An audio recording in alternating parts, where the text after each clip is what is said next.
चिंतन करते हुए हम लोग जिस बिंदु तक पहुंचे थे, भगवान ने कहा 8 चीजें उन्होंने बताई कि 8 पहचान है,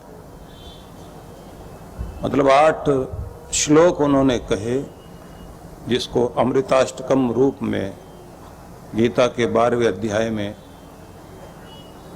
आप लोग पढ़ते हैं, याद भी करना चाहिए। तो भगवान ने आगे फिर कहा, तुल्य निंदा स्तुतिर मौनी संतुष्टो येन केनचित अनिकेत स्थिरमतिर भक्तिमान में प्रियो नरः। यह आखिरी श्लोक है इन 8 श्लोकों में से, जिससे आज ये सत्संग पूर्ण होगा। भगवान ये कहते हैं कि निंदा और स्तुति 2 चीजें आपको हर पल छुएंगी। कोई आपकी तारीफ करेगा, कोई आपकी निंदा करेगा, इस दुनिया में ये सब चलता रहेगा। लेकिन आप जो जीते हो, इस बात को लेकर जीते हो कि लोग क्या कहेंगे।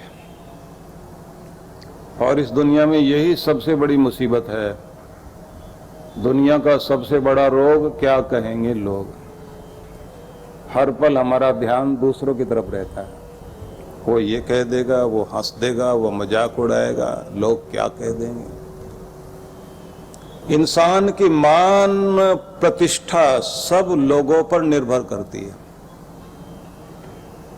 और समाज आपके अंतःकरण का निर्माण करता है। ये बड़ी अद्भुत बात है। आपका अंतःकरण जो आपके अंदर भरा हुआ है ना, वो समाज का भरा हुआ है। ये बुरा, ये सही।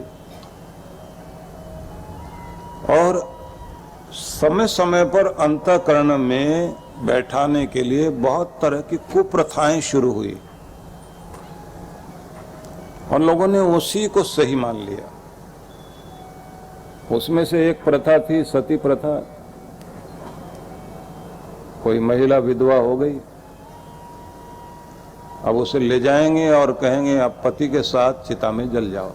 जो जल गई वो तो सती, और जो जलने से मना करे वो सती नहीं है। एक लेखक ने लिखा कि अंग्रेज लेखक था, हम लोगों ने देखा कैसे एक महिला जो नहीं चाहती थी उसको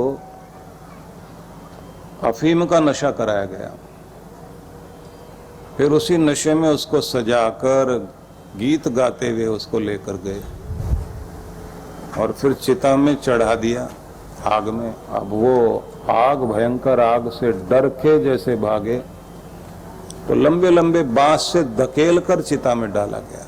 और बाद में जैसे जल कर राख हो गई तो उसे राख को लेकर आए घर में, माथे से लगा रहे हैं। वाह वाह, कह रहे हैं कि धन्य हो गए इस राख को लगा।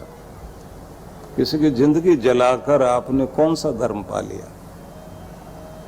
फिर दहेज, छुआछूत, न जाने कितनी तरह की चीजें समाज में खराब पैदा हो जाती हैं। फिर वो दिमाग में बैठा दी जाती हैं। कमाल की बात है कि कोई भी धर्म गुरु, कोई भी अवतार, कोई पीर, पैगंबर दूसरों को माफ कर देगा, पर उसको मानने वाले कभी नहीं माफ करते एक दूसरे।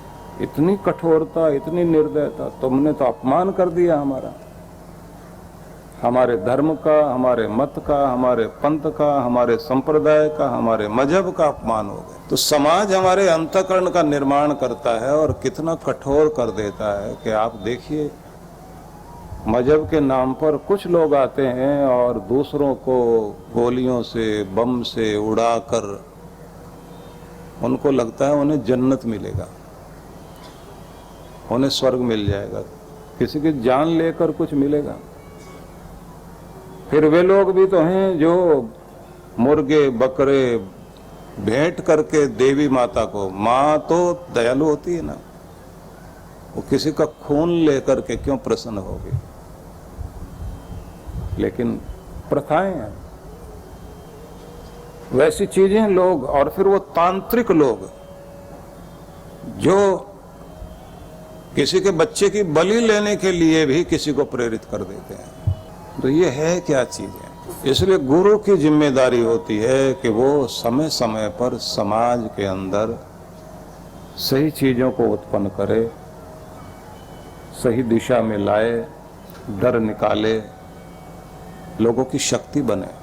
तो जब आप समाज में समाज का अंतःकरण पवित्र करते हैं और निर्मल करते हैं, उसे शुद्ध करते हैं, तब फिर समाज उस ऊंचाई पर आती है जिसमें आप लोग देखते हैं कि आप यूरोप अमेरिका में देखें कि अगर वहां कहीं एक्सीडेंट हो जाए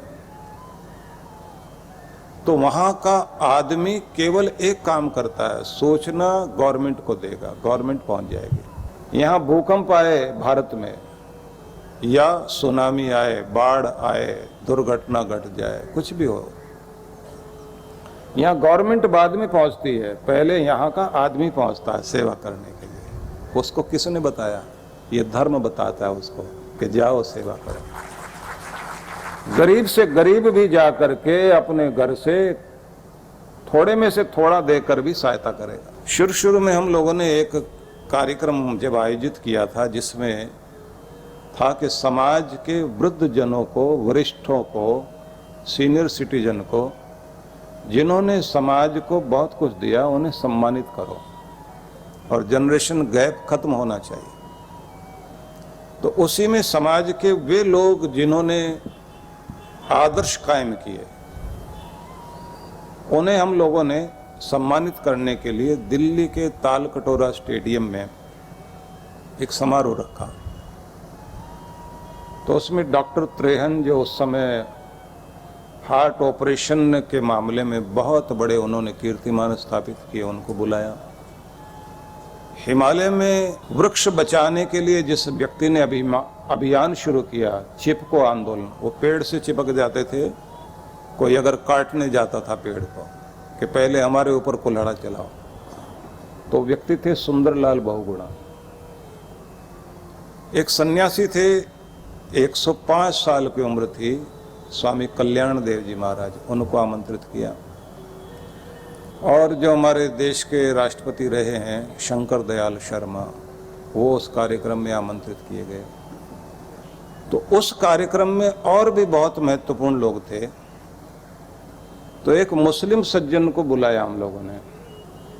उस व्यक्ति ने कुछ दिन पहले ही एक काम किया था। जमुना के पुल से जाती हुई एक बस बैलेंस बिगड़ गया और वो जमुना में गिर गई, और उसमें स्कूल के बच्चे थे। तो वह मुस्लिम सज्जन अपनी नौका में बैठा हुआ था उस समय। जैसे उसने देखा बच्चे डूब रहे हैं, तो ये भूल गया कि हिंदू डूब रहा है या मुसलमान। उसे लगा इंसान का बच्चा डूब रहा है। छलांग लगाई, 17 बच्चे बचाए उस व्यक्ति ने। 17 बच्चे निकाल कर बाहर ले आया। तो उसको हम लोगों ने सम्मानित करने के लिए बुलाया। उससे पूछा कि तुम्हें क्या लग रहा था जब तुम बचाने जा रहे थे? तो कहता है कि मुझे तो धर्म और ईमान से एक ही बात समझ में आती है कि जहां रहम है वहां वो रब है। जब इंसान दूसरे का भला करता है, उसका भला वो रब करता है। तो मुझे लगा कि इंसान का बच्चा डूब रहा है तो मुझे जाकर काम करना चाहिए, नहीं तो इंसानियत डूब जाएगी। तो फिर जाकर मैंने जो किया, और मुझे तो ये भी पता नहीं था कि मेरे इस करने से मुझे कोई सम्मान देगा, मान देगा, पैसे देगा। मैंने पैसे के लिए नहीं किया। तो मैं आपको बताना चाहता हूं कि जिस व्यक्ति के अंदर सच्चा धर्म उतरेगा, भक्ति उतरेगी, वो व्यक्ति जरूर वो कार्य करेगा, क्योंकि आत्मा गवाह बन जाती है। ये अंतःकरण जब आपका दया वाला बन जाता है, प्रेम वाला बन जाता है, तब आप भगवान के प्रिय बनते हैं। इसलिए भगवान श्री कृष्ण ने सब यही पहचान बताई कि मेरे प्यारों की पहचान बताता हूं। बैर से ऊपर उठ जाएं, दया वाले हो जाएं। जिन लोगों के अंदर मैं का भाव ना हो, जो नम्रता वाले हो जाएं, अहंकार शून्य हो जाएं, सुख दुख में समान रहें, क्षमा करने वाले हों, सतत संतुष्ट रहकर भगवान का धन्यवाद करते हों, दुनिया से जुड़े ना जुड़े लेकिन दुनिया के मालिक से जिनका मन जुड़ा हुआ है वो मेरे प्यारे हैं, ऐसा भगवान कहते हैं। उन्होंने ये भी कहा, जिनके इरादे पक्के हैं, जिन्होंने अपना मन, अपनी बुद्धि, अपनी अक्ल, अपना दिमाग सब मुझे अर्पित कर दिया, और जो किसी के भड़काने से भड़कते नहीं, किसी के उकसाने से निराश नहीं हो जाते, जिन लोगों के अंदर एक ही गुण है, स्वयं शांत रहेंगे, दूसरों को शांत करेंगे, न भड़कते न भड़काते, न जोश में आते न दूसरों को जोश में लाते, न किसी के घर को खराब करने के लिए निंदा चुगली में रुचि लेते। क्योंकि शकुनी और मंथरा जैसा रोल अदा करने वाले लोग भी चारों तरफ हैं, जिनको इसी में मजा आता है कि किसी के बने बनाए घर को खराब कर दिया जाए, जो गलत फहमियाँ पैदा करते हैं। और मैं हमेशा ये कहा करता हूँ कि गलत फहमी को जितना जल्दी हो दूर कर लीजिए, क्योंकि देर होते ही वो नफरत में बदल जाती है गलत फहमी, और वो आपके रिश्तों को खा जाती है, आपके अंदर दुश्मनी दे जाती है, आपकी खुशी छीन लेती है। कभी ये नहीं सोचना चाहिए मैं तो सही हूँ, मुझे क्यों झुकना, मैं क्यों जाऊँ किसी के पास। जब आप ऐसी अकड़ में आ जाते हैं कि मेरी बात सच है, बस यही गलत फहमी है, जल्दी से जल्दी खत्म कर लेना चाहिए। और कभी कभी रिश्ते के महत्व को ध्यान में रखकर अगर झुकना भी पड़े तो झुक जाओ, इससे छोटे नहीं हो जाओगे। दुखद बात यह है कि हमारे दिल दिमाग को पहचानने वाले लोग नहीं होते, दिल की गहराइयों तक कोई पहुंच सके ऐसे लोग नहीं मिल पाते।